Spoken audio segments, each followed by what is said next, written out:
now you need to know what is the meaning of the Tara's mantra, right?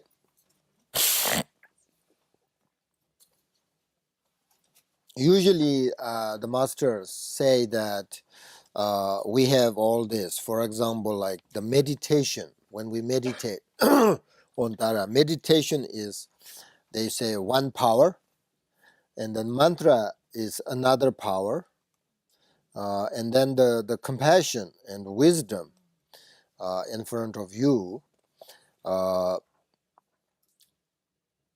the third power, which is the Tara, right? So if you meditate with this mantra, with compassion and wisdom, they said your meditation really powerful, because meditation one power, mantra is second power, the visualization Tara, the wisdom and compassion is another power. So if you have three powers, that makes your meditation really powerful. So the meaning of the Tara mantra is Om Tari Tuttari Tri Soha in Tibet. So Om Tari Tuttari Tri Soha, Om basically invokes spaciousness, Om, sort of peace and sort of balance. Om means like, Om has lots of meanings, but you can understand that sort of, spaciousness and how you start the mantra.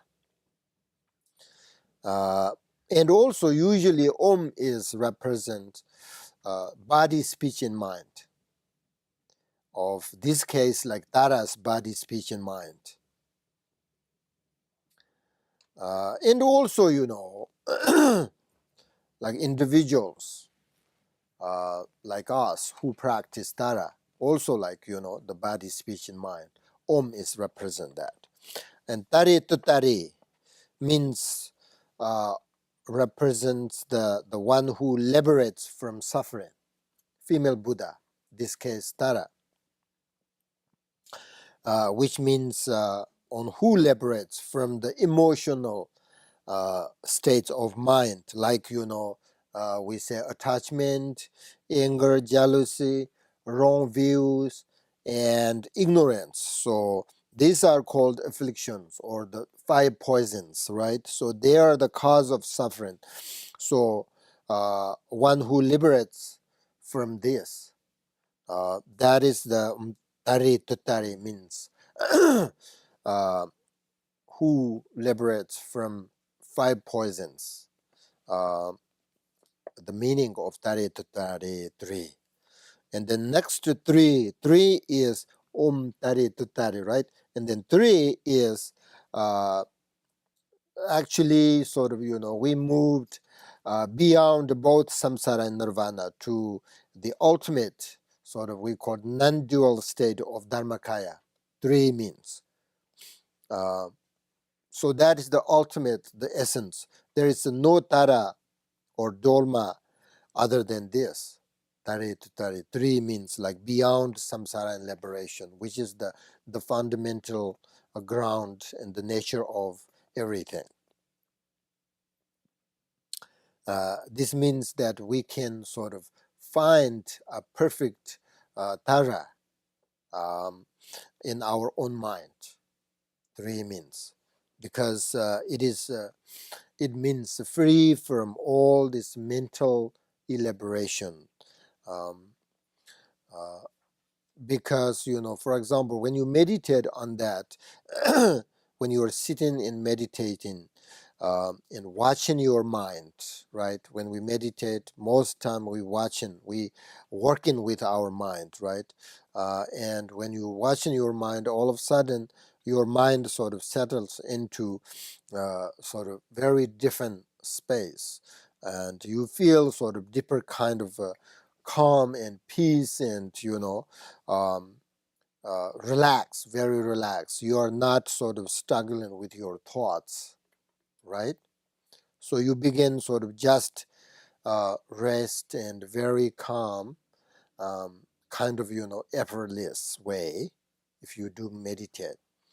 So you will see the benefit of insight meditation. That's what we call insight meditation. Even sort of this is kind of preliminary process according to Buddhism. Like when you relax and you watch in your mind, and so that's the very begin sort of preliminary process we call it. But at that level, you can see the benefit of insight meditation, because you just rest and your mind not struggle with your thoughts, and makes your mind really calm. So that's the benefit. So when you recognize which means right now we're talking about three, means like the beyond of the thought, non-dual. So when you recognize the non-conceptual awareness, this is meaning of the three.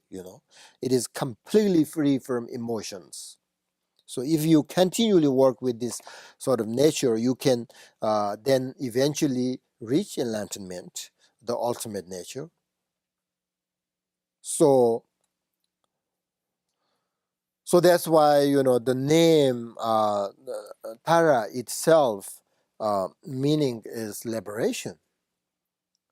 Tre Soha. Then the mantra Soha means the sort of the foundation, and the establishes as in the state of complete enlightenment. So that's very beautifully the meaning of the Tara's mantra. And then we have sort of a longer one, right? Om Tari Tutari Turi Mama Ayar Jana Penye Pirankar Soa. This is longer mantra, and first the words are same, right? Om Tari Tutari Turi is the same words, and we just explained a little bit. So the same, and then there are some sort of extra words. Mama Ayar Janapi. So the syllable mama means actually me, you, right? Mama meaning is the me, not your mother. If you are, this is we call I will tell, but Tara is actually also really good for practice for your long life. So this is a long life mantra. So the mama is me. If you are doing this practice, this Tara mantra, long life for yourself, you can say in mama. Mama Ayar means mama means me. But for example, if you're doing it long life for your other people, for your teacher, then you sort of instead of visualizing and saying mama, you can replace it with the words guru.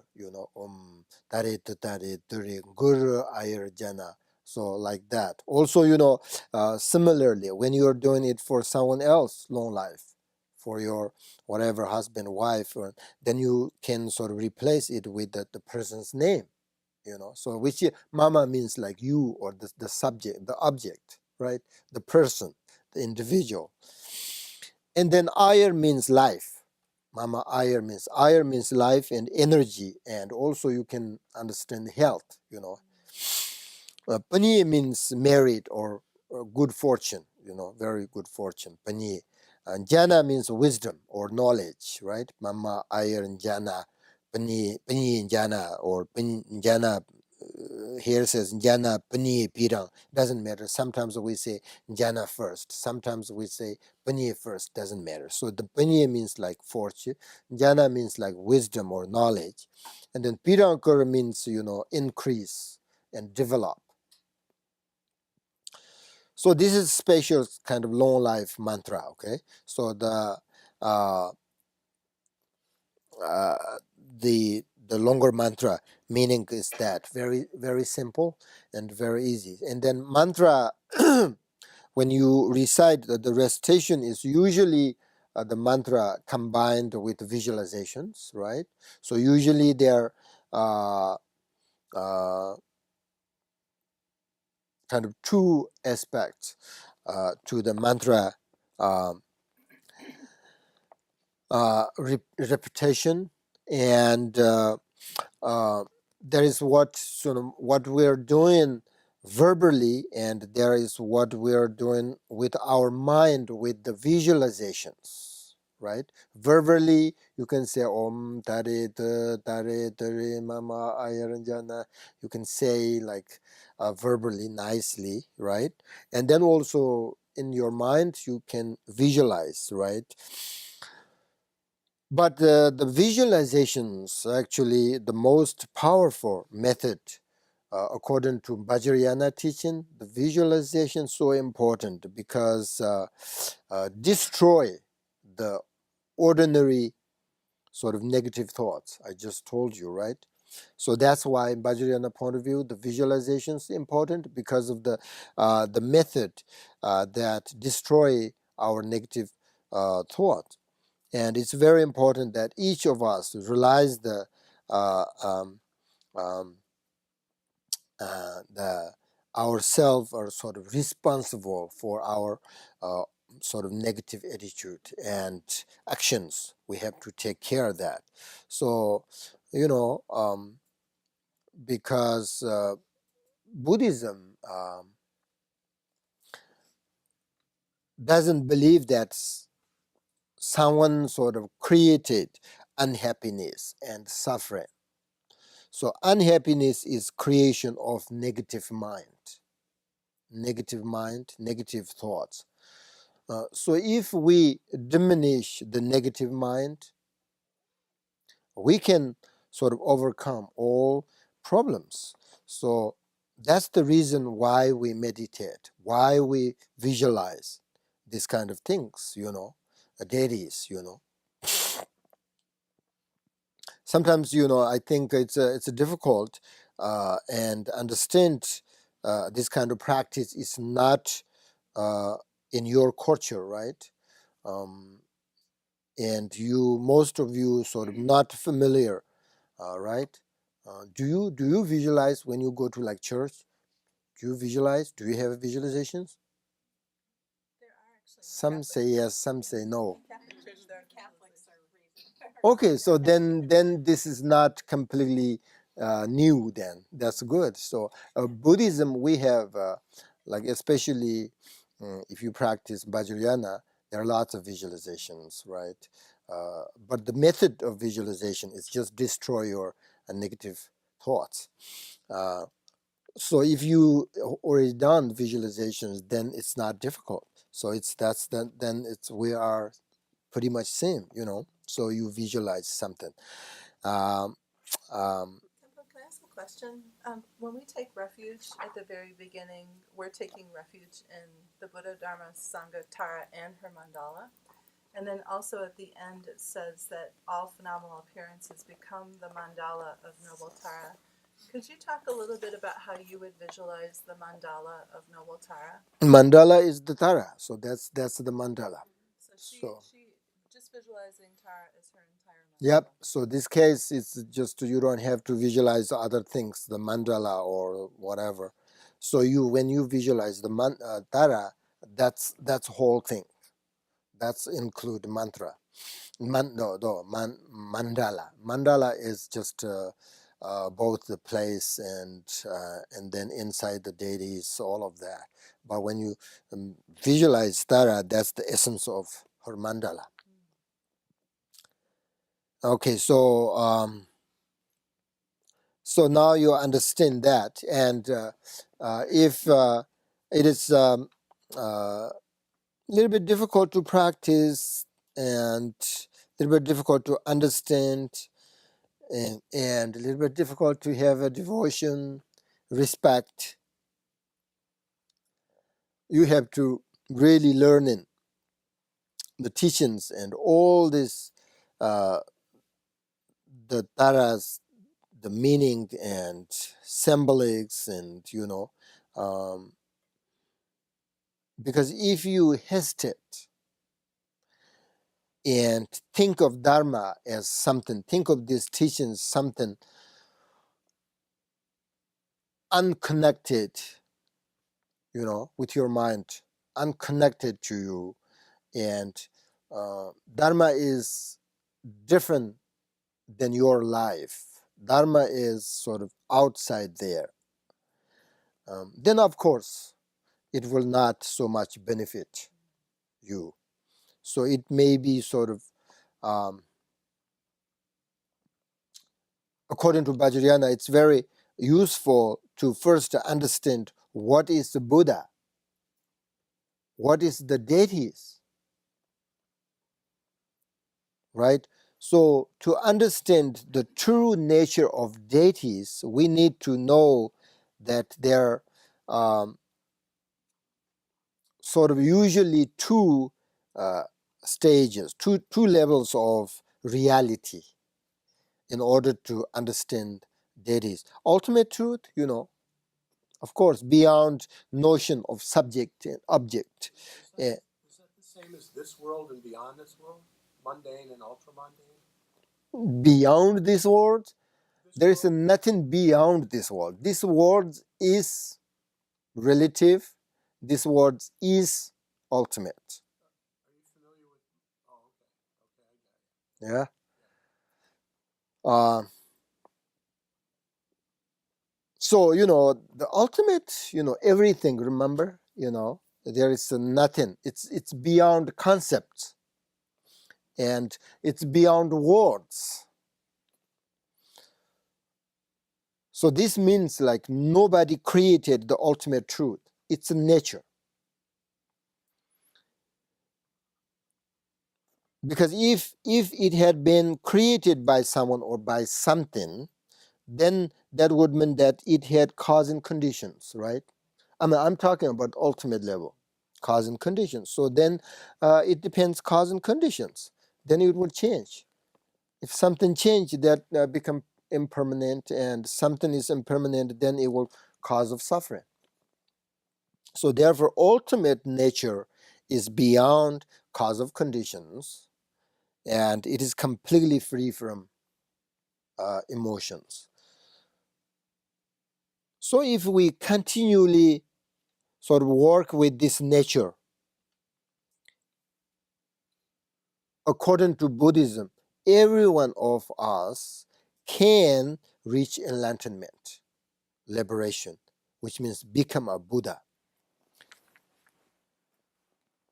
But that's the ultimate level, right? It, but it is not experienced by ordinary being like us.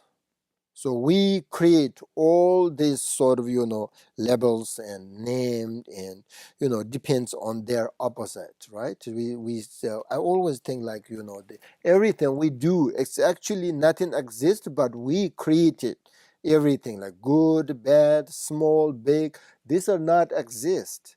We created. It's from our concept mind, right? So nothing exists itself. We create it. You have to understand, I think that's very, very important, Everything we created. So all this creation of dualistic mind, according to Buddhism, we say that. Because when you relax in this nature, everything sort of this we have like worries and difficulties and loneliness and sadness will sort of dissolve into the original state of this great emptiness, which is the ultimate reality, the nature. So and then is you sort of relax more uh, in that, and then great joy, great happiness arise. So that's the ultimate true nature. But for those who live uh, on a relative level in this world, the Buddha, the deities appear on a relative level without being sort of separate from their essence. So this is because the Buddha and deities appear in sort of different forms out of compassion in order to benefit us. Well, I'm sorry. Can I ask a question, please? Yeah? When you're saying resting in the state or in this, you're not talking about focusing on the breath, right? I mean, you're talking about resting in emptiness? Rest in means like you can understand many ways. Rest in nature mind. Rest in your awareness. Rest in uh, peacefulness. Rest in calmness. Everything is like you are relaxing there, right? Which means you are not really thinking and busy, mentally. So if you focus on your breath, that's also one part of relax. But that's not the ultimate relaxation. It's a meditation tool. It's meditation tool methods. Focus on your breath helps the relaxing.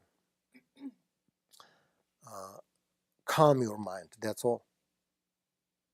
That's not the essence of true nature, but it's a method. Understand? It's a good method because it's very easy to focus on your breath. Yep. So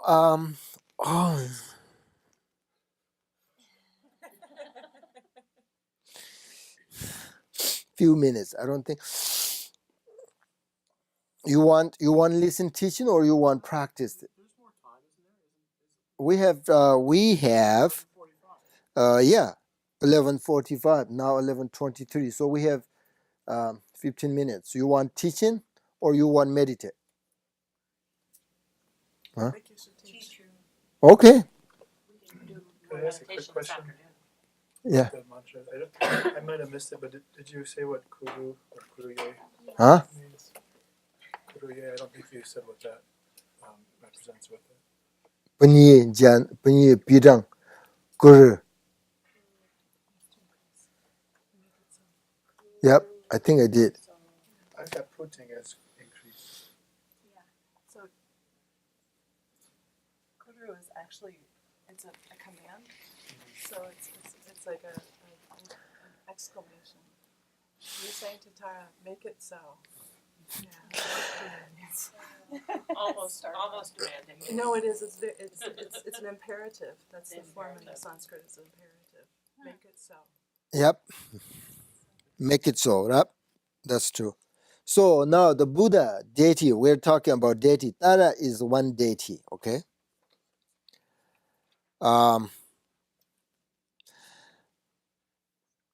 We talk this like, for example, relative level. This Buddha deities, they sort of appears, right, because of the compassion, in order to benefit us.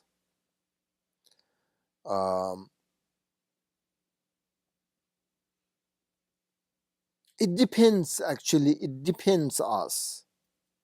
For example, we use this like the moon on the sky, and the water is on the ground, right? So if you look into the water, you can see the moon reflecting in the water, right? And there is only one moon, actually, can sort of reflecting into water many ways, countlessly, right? If water is there, water is available. Likewise, the deity is the nature. We're talking about the primordial, sort of great emptiness. That's only one nature. But deities are sort of countless if they are, can appear or manifest, if they are fortunate sort of disciples available, like the water. The disciples are like a water. The moon is like a deity. So one deity actually manifests many times, like a moon. If water is there, then reflect there, right? So the Buddha said that Buddha said himself said that the moon and the sky can reflect anywhere under the right conditions. right conditions, under the right condition, the moon can reflect into lake, into river, into ocean, so many ways. For example, if the also water is very clear, then the moon reflecting is very clear. Water is not clear, reflect not clear. So it depends. It depends. Now you can see it depends us. So whatever we practice, either practice on the different sort of deities or different Buddhas, whatever, the point is try to sort of recognize the true nature of your mind through practice and use sort of these methods. So deity is in Tibet we call it Yittam. Okay, deity means in Tibet Yidam. Yid means mind actually. Tam is the spiritual commitment. So the deity means like your actually your practice, you meditate, you commit sort of you, what do you call it, how you say, your mind connected with the meditation, with the teaching, with the dharma. That's actually deity. That's deity? Yeah, that's a tara. Okay, that's another way to explain what is the meaning of deity. Because the qualities of all these enlightened ones are the same. It's like moon can reflect so many ways and countlessly. One moon can reflect it Minnesota. What is Minnesota meaning? Like 10,000 lakes, right? That means like, yeah, Minnesota. huh? Many waters. Many waters or many lakes. It's a Native American word. Yeah, that's why that means like 10,000 lakes, I think. So the one moon can reflect 10,000, and more than that, countlessly actually. So the same, the deity, the enlightened, the nature is the same, but it can manifest many ways, appears like different forms, different beings. It depends. So they are manifest out of compassion in order to benefit suffering sentient beings. You said this really beautifully. If the water is clear, then the reflection is clear. If the water is muddy, then the reflection is muted or not as clear. Yeah. And so the water is our basic meditation, our shamatha, like our ability to concentrate, our clear mind. Is that what you mean? I thought of it as like people, so you can see people, the reflection in people. The water is like the disciples. Yes. The moon is like the blessings from Buddhas, or the moon is the deities, right? So if you have, which means like water is clear, and then the reflection of moon is clear, means like if you have great understanding, the meaning of your meditation, if you have devotion, respect through, with your understanding, the wisdom, then you have a connection with the deities. So that means like the moon also is very clear because of your devotion, respect, and blessings, and connection and understanding. But not on a cloudy night. Not a cloudy. That's our thoughts. If you don't believe, means you don't have connection with the deities, then there is no blessings. So that's why it's so important,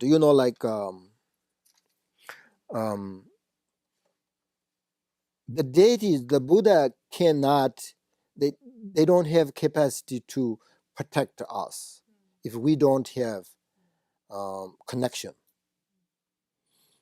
If you don't trust me, how I can help you? you know. I mean, the ordinary point of view, in order to, you need help, you have to understand this person, and you have to believe, and you have to respect, and you have to, trust. And that's just that's the just ordinary point of view. But spiritual point of view is much bigger than that. But you have to understand first. You need a connection of Buddha, and in order to understand Buddha, you have to understand the teachings, who he is, what is benefit, what is the, all of that you have. It's just a devotion, just a respect, just a faith is bland, right, without knowing. So in order to understand Buddha, you have to meditate, you have to practice, you have to experience. So now you understand that the Dara is types of deity,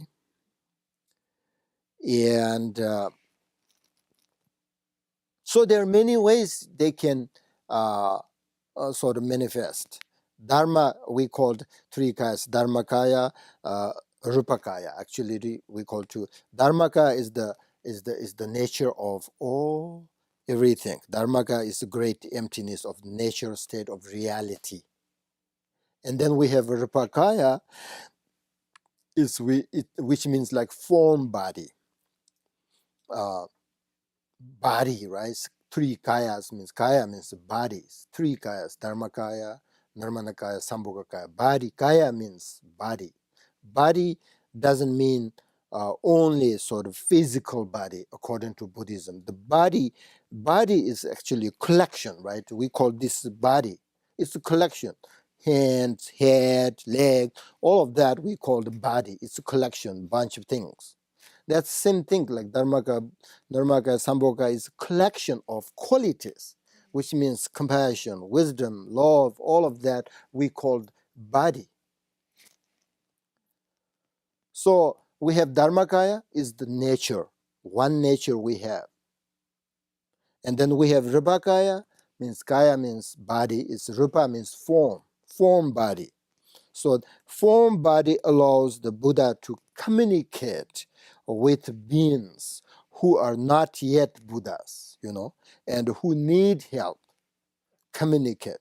So all of the different forms of in which Buddha appears are called form bodies, Rupakayas, that we call the Rupakaya. And then form bodies are also, we can sort of further divide into two types. We have Sambhogakaya and we have Nirmanakaya, right? So the Sambhogakaya Buddha emanate for beings for very high level, high realization. They don't appear to beginners, practitioners like us. We can't see the Sambhogakaya body, but like bodhisattvas, those who have sort of clear sort of recognition of true nature, then Sambhogakaya appears to them. So bodhisattvas always have a connection with the Sambhogakaya Buddhas, but we can't see and we can't hear them. But what we have opportunity is the Nirmanakaya.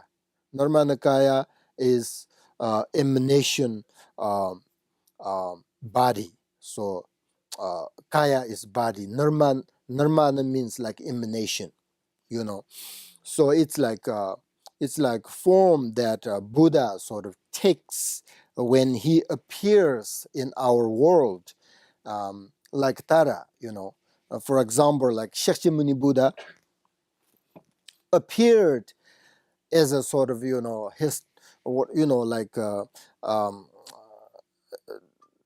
nearly like 2,600, right, 600 years ago, something like that. So he was Nirmanakaya Buddha in emanation body, sort of manifesting as a monk and given teaching in ancient people in India, right? So that kind of, that's the Nirmanakaya. So it's among these three kayas, it's very important to understand these two kayas, Dharmakaya and Nirmanakaya. Dharmakaya is the nature of everything, and it's talking the ultimate level.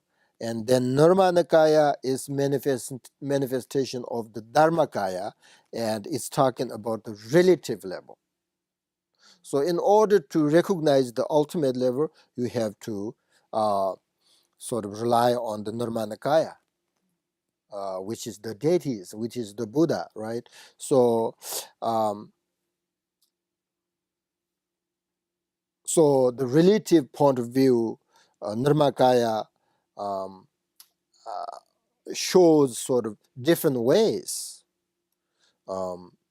For example, like, ultimately the Buddha's deities are same, nothing different.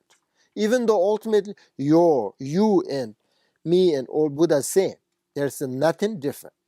Relative level, there we are different. For example, like if you have a big river, and at some place the you know uh, two different rivers, some place they sort of go together, yeah, and at some place they're separate, right? So when you look at the river from a sort of certain place, you can see that there are two totally different rivers, different shapes, even different colors, like that. But and also the function very differently, right? And separately. But some place you cannot say that there are two different rivers. They're merged and going together. So there's one. So likewise, so when you practice the sort of these deities, the most important is that you learn in how to work with meditation in order to find a benefit from it in your life. That's the point. That's the point. So ultimately, the Buddha, deity, everything is the same. Relatively, they manifest differently, and they have that capacity. So, Khenpo, when we're visualizing then these deities like Tara, then actually what we're visualizing is what's already within us. Yes, exactly. But we don't recognize it. Obscurations, we have to diminish that and using sort of, this great methods and visualizations. So that's the point. The point is using this meditation and practice in order to find benefit from this. These are tools also. Yes, everything is tools. The result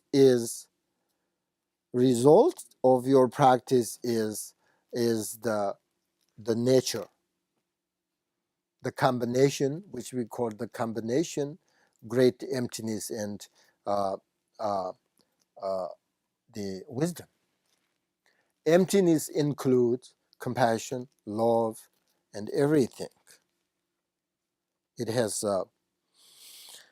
so that's the sort of point. The point is ultimate point. We have to recognize the true nature. Relatively, the point is we have to sort of slowly sort of diminish our negative thoughts using this meditation. Slowly sort of diminish your ignorance, your anger, your attachment, your jealousy, all of that. That's relatively the point that when you meditate, why meditate relatively? You know, in order to find a benefit from your meditation in your life, be more tolerant, more compassionate, more sort of great being. Is it possible to attain a state where you're not negative in any conceivable situation? It depends. Yeah, It's possible. possible, right? Khenpo, when we visualize the seed syllable Tam, visualizing the seed syllable, is that visualizing the Dharmakaya nature, the nature of our mind? Is that, and out of that, Visualize what? so when we visualize the seed syllable Tam, is that symbolic of the Dharmakaya, the nature of mind, of the ultimate level of truth that you were just talking about? Or is that still a relative? Ultimate, the visualization, everything is ultimate level. The relative level. Ultimate level, it's beyond visualizations. It's beyond concept. Relatively, you visualize these things like you are developing subject, object, everything, right? You develop like good thoughts. That's relative. So that's I just told you. So when you visualize Tara, can you visualize Tara when you angry at the same time, like you're really angry, but you can visualize? You can try. Can you? You won't get the benefit. I'll let you know. Okay. We'll practice again next year. Yeah, I don't think so. Especially like ordinary people cannot visualize two different thoughts which are very much contradict each other. So you cannot, for example, like you cannot develop compassion at the same time angry. I mean it's difficult. That's why the relative point you visualize these things because of destroy your ordinary thoughts. So you develop more this, which is like Tara is real being, human being, and has a qualities. So there is not you're not just making something. You also visualize a real Buddha. So there is a power there. And then you concentrate on that. So that means you have no other negative thoughts during visualization. So slowly you can develop your uh, uh, this completion stages. We call it Jiram completion stage. So the more you practice, the stronger you get, and the more you can handle. Yes, you more. It depends. Absolutely, you. If you more practice, you will develop more. Get stronger. Get stronger with your meditation. No, I mean, but with everything. Not with everything. If you meditate and you are not get stronger like No. I meant Like aggressive. You know, like that. I mean, in life situations. yes, life situation is getting better, which means like more compassionate, more easily tolerant, right? Patient, tolerant, different though. So that's all.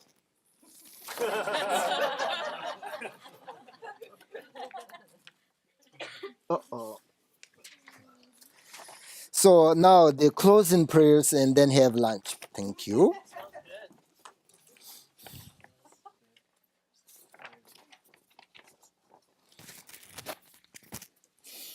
Okay.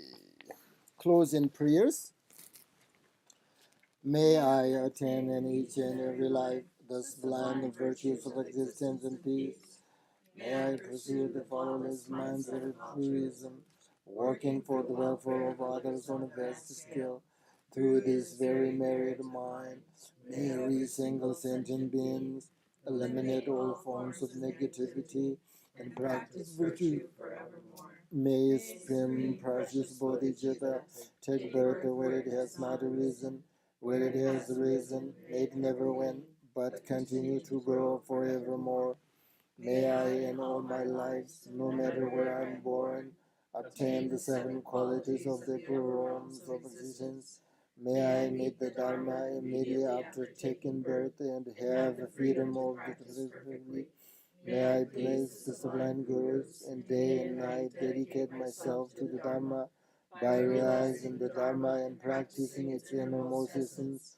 May I cross the ocean from condition existing in this very life. May I reach the teaching Dharma perfectly and never become weary and tired to benefit others in the samsara. May all Impartial and all-encompassing activities to benefit others. May will all attain. attain enlightenment together.